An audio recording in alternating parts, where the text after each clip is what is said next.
Good evening everybody. I am Dr. Puneet CS, consultant neurologist at Sri Gokulam Hospital, Salem. Today I will be talking about a particular and important aspect of cerebrovascular disease or stroke.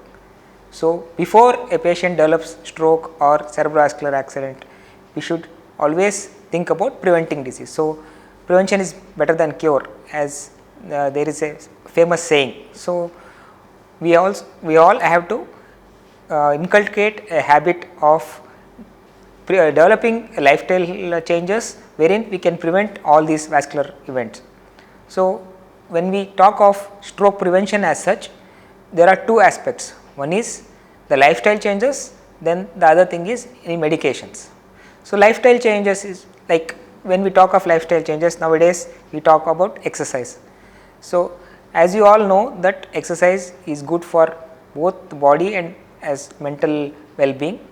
We advise patient or patient's relatives to inculcate a habit of doing 30 minutes exercise per day whole week. Initially they said it is for only 4 to 5 days in a week. Now the guidelines say that patient need to exercise 30 minutes for a period of 1 week. Then we also advise patient to have a regular dietary habit. Dietary habit means avoid simple carbohydrates, refined sugars, avoid oily food intake, avoid smoking, avoid excessive alcohol intake. Initially there was a dictum that your patient can take 30 ml alcohol, but nowadays there is a trend towards the complete cessation of alcohol, because alcohol per se causes inflammatory changes in the vessel wherein it can cause blockage of the blood vessels. Then comes an important aspect, nowadays it is stressed upon even from the Prime Minister himself, that is yogic practice, yoga, and they say that doing yoga for a period of 15 minutes to 30 minutes increases the well-being of an individual in the form of, one is the decreasing the comorbidities as well as increasing the emotional well-being of the patient, wherein endorphins are released and they will have positive outlook for the as a life as such. Then comes medication.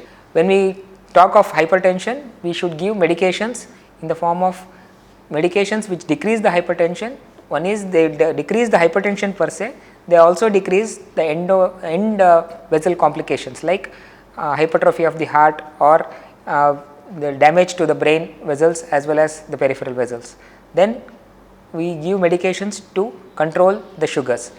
Then there are certain medications to decrease the cholesterol.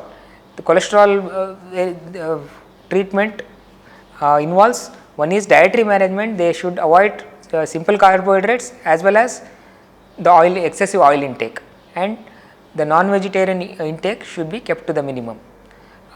As now the world is changing to a vegan diet, so that also needs to be done in patients having severe hypercholesterolemia, especially in patients with diabetes.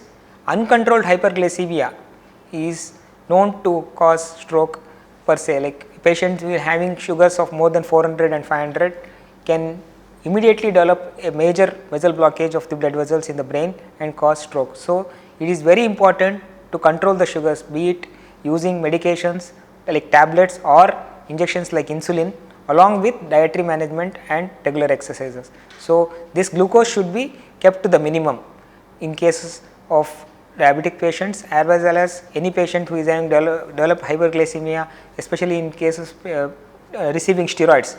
So, in those cases glycemia and sugar should be kept to the minimum, like in the level of 100 to 200, so that vascular complications can be mitigated. So, overall the stroke prevention per se involves, one is dietary management as well as some medications in few patients as well as regular exercises and yogic practice, wherein patient can have a healthy lifestyle and will have prevention of both, not only the stroke or any other vascular events, also deadly diseases like coronary heart disease. Thank you.